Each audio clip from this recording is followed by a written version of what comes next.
The BBC presents Private Dreams and Public Nightmares, a radiophonic poem by Frederick Bradnum. The programme is introduced by the producer, Donald McWhinnie. This programme is an experiment, an exploration. It's been put together with enormous enthusiasm and equipment designed for other purposes. The basis of it is an unlimited supply of magnetic tape, a recording machine, a razor blade, and something to stick the bits together with, and a group of technicians who think nothing is too much trouble provided it works. You take a sound, any sound, record it, and then change its nature by a multiplicity of operations. You record it at different speeds, you play it backwards, you add it to itself over and over again. You adjust filters, echoes, acoustic qualities, you combine segments of magnetic tape. By these means and many others, you can create sounds which no one has ever heard before. Sounds which have an indefinable and unique quality of their own. You can compose a vast and subtle symphony from the noise of a pin dropping. In fact, one of the most vibrant and elemental sounding noises in tonight's programme started life as an extremely tinny cowbell. It's a sort of modern magic. Many of you may be familiar with it. They've been exploiting it on the continent for years. But strangely enough, we've held aloof, partly through distrust. Is it simply a new toy? Partly through complacency, ignorance too. We are saying at last that we think there's something in it. But we aren't calling it musique concrète. In fact, we've decided not to use the word music at all. Some musicians believe that it can become an art form complete in itself. Others are sceptical. That's not our immediate concern. We are interested in its application to radio writing, dramatic or poetic, adding a new dimension, a form which is essentially radio. Properly used, radiophonic effects have no near relationship with any existing sound. They are free of irrelevant associations. They have an emotional life of their own. And they could be a new and invaluable strand in the texture of radio, and theatre, and cinema, and television. Frederick Bradnum has given us a text specifically designed to exploit some of these new sounds and dependent on them for full effect. Every sound you hear in this programme is a new one and has been specially made. Each voice has been specially treated. We can now, by technical means, achieve emotional effects with the human voice as a basis, quite different from anything the actor can do on his own. And the programme has been put together inch by inch, not to prove how clever we are, but because we believe that radio hasn't exhausted itself. The subtitle is a radiophonic poem. We believe that such an art form may exist, quite distinct from the poem on the page or the poem read aloud, a poetic experience which only exists in terms of a sound complex. And the programme isn't a model. It simply tries to indicate the sort of possibilities that are within reach. And I'm not suggesting that your ears should now be bombarded by programs of this kind. There are any number of ways of using these new techniques. They've already been applied in a modest way in thrillers and science fiction plays. Indeed, the broad effects are the easiest to achieve. Horror, hysterical comedy. It's much more difficult to manage tenderness, lyrical beauty, sweetness and light. Perhaps because of the inhuman element in the actual process of manufacture. But I do believe that many writers will find an imaginative stimulus in this demonstration of a new mode of expression, a new adjunct to the spoken word. And as we learn more and improve our equipment, the possibilities will increase. One thought does occur from time to time, not entirely frivolously. Would it not be more illuminating to play the whole thing backwards?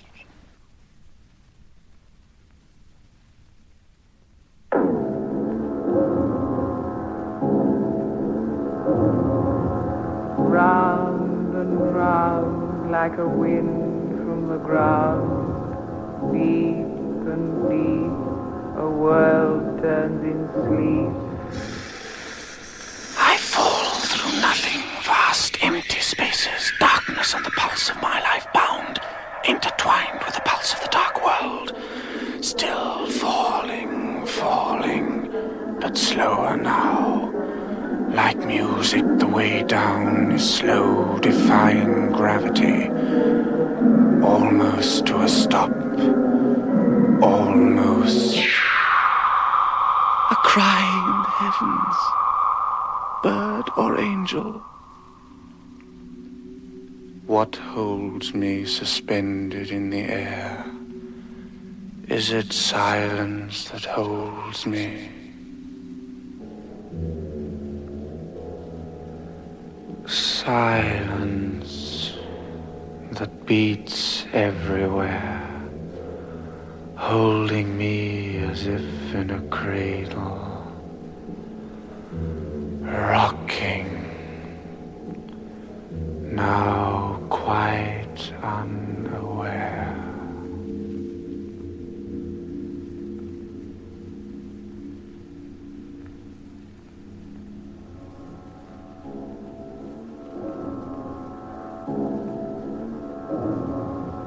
Round and round like a wind from the ground, deep and deep, the world turns in sleep. Sleep! You can sleep unaware! No. Listen. Listen. Listen with your inner ear.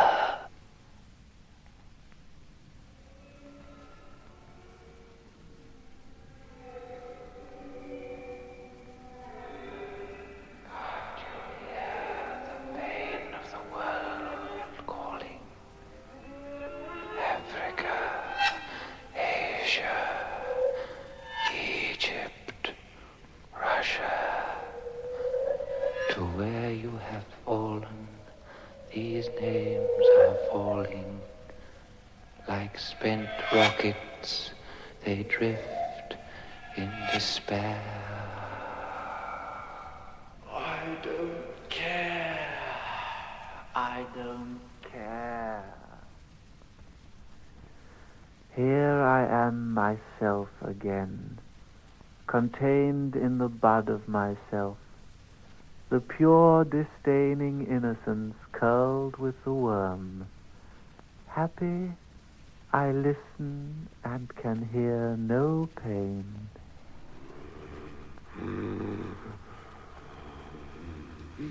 Waiting for you is fear.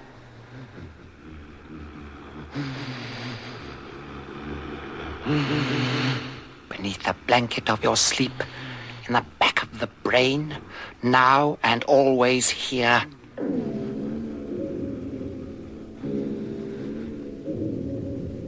Round and round like a wind from the ground, deep and deep, a world turns in sleep. Waiting for you is fear.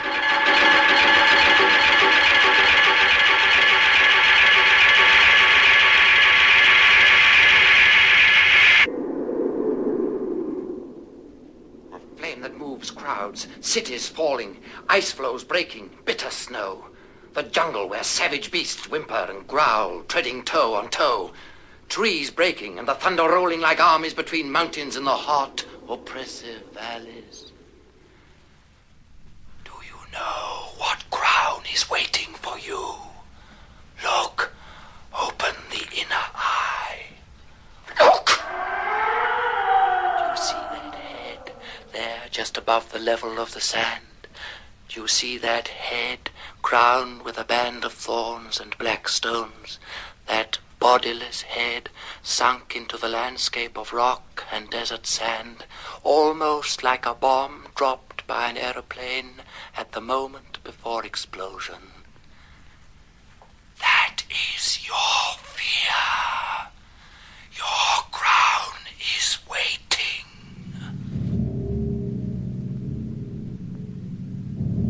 If I woke up now, this would go. If I woke up now, and what would follow?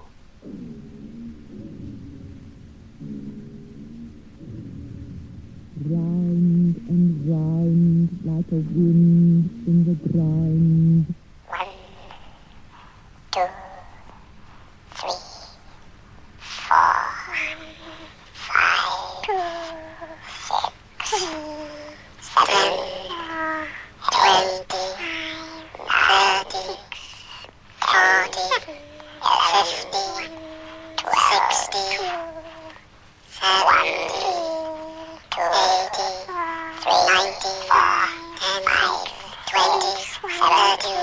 Now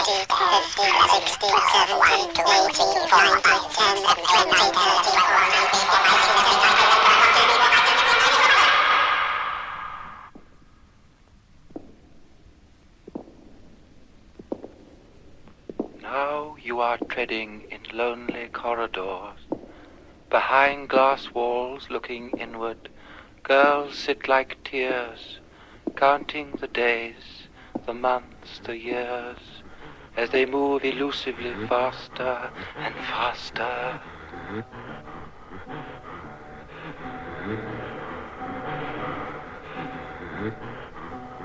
A way out. I must find the door. There is no way out provided. Each corridor leads into another corridor. I must find the door, the open door. Life is not like this. Life is birth and death, laughter and pity, farce and tragedy, and always somewhere an open door. Beat with your fists on the double-sided, double-faced mirror at the end of all corridors. Is your conscience provided for the anguish surrounding you? For the hate and hunger? The desire and the despair?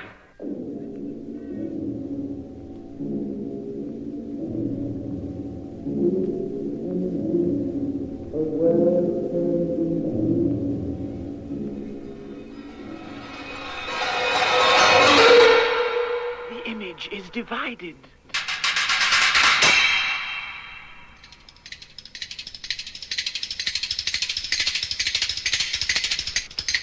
In the world that I inhabit daily, bowler-hatted, I pay my taxes, am concerned about the size of armies, the hunger incontinence, the measurements of actresses.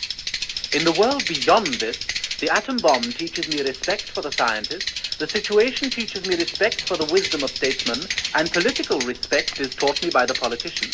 In that world there are many whom I suspect, and must feel therefore that men with decent faces, moustaches, ties, and briefcases must have sound opinions. Otherwise... The image smashes. Here, it smashes because you fear.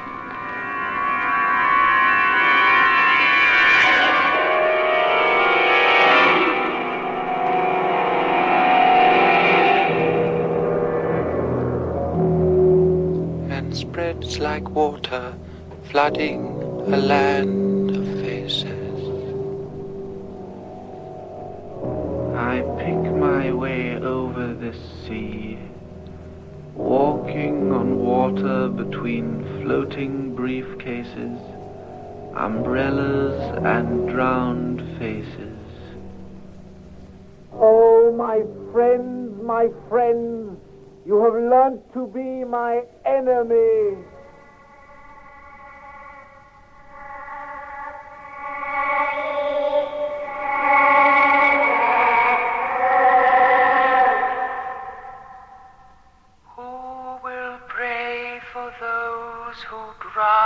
In lonely places. Oh, pray for me. Oh, pray for me. Who will pray for those who fall in busy places? Oh, pray for me. Oh, pray for me.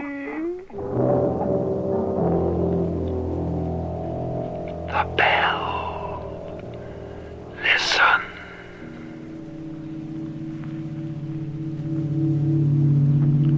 It tolls over the eternal spaces of rock and water, and the dead sink to the fish's laughter.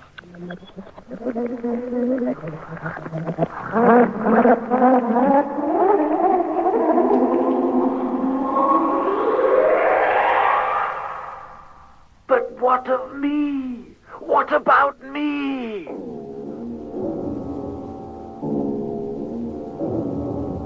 Round and round like a wind from the ground. Still what of me?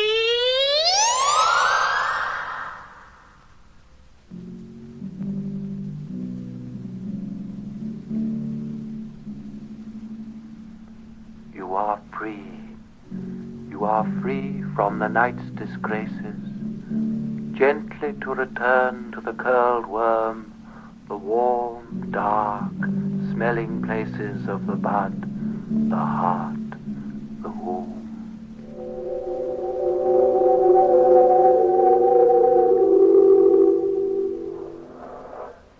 And nobody to pray for those who drown? Deep and deeper a knife turns in the sleeper. Your fear has stabbed like little knives, which kill so many that you might sleep. My fear! It was you who first mentioned fear. You who screamed that corruption where I lay curled. You who placarded the headlined world into my suspended cocoon of peace. You! I look into my face and tell. What face do you see? I see myself. The image is no longer divided. Like a mirror, I am you, and you are me.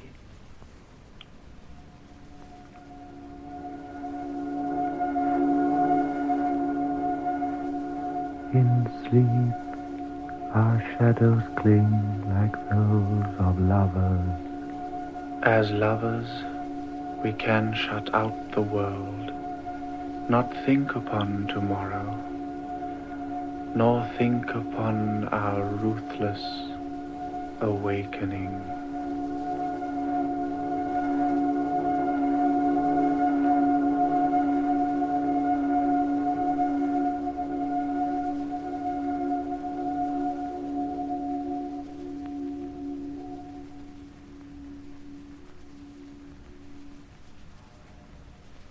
Silence, silence. Together we are everything and nothing. Before us and behind us, silence. The void where the moment of our lives becomes eternal.